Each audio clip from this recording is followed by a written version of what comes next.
Hello guys! Welcome back to my YouTube channel! Big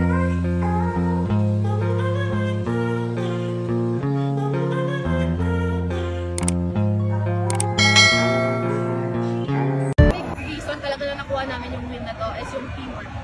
Kasi given the time na maikli lang yung time of preparation namin, pero nagawa namin to. Which is led by the coaches and Ate Gia talaga. And ayun, nakakatuwa lang din kasi pina-follow namin si Ate Gia and the coaches. That's why mayroon kaming teamwork. That's why sobrang bilis lang mag-gel ako. Natutuwa ko and sobrang nakakilig din talaga yung feeling na nagsasateng ka ni Gia de Guzman. Sobrang happy lang din kasi syempre na-experience ko yung first game with her and natutuwa ko kasi parang pinupush talaga maka-connection sa amin isa-isa.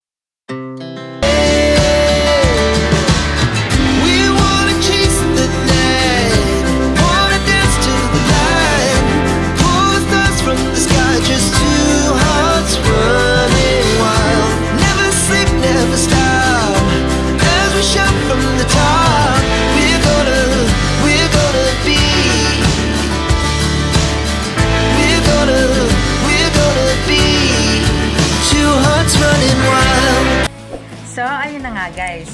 Kung nagustuhan mo ang video ito, huwag mo naman sanang kalimutang mag-like at mag-subscribe. At pakipindutin mo na din ang notification bell para lagi kang updated sa aking mga videos. Thank you! Bye!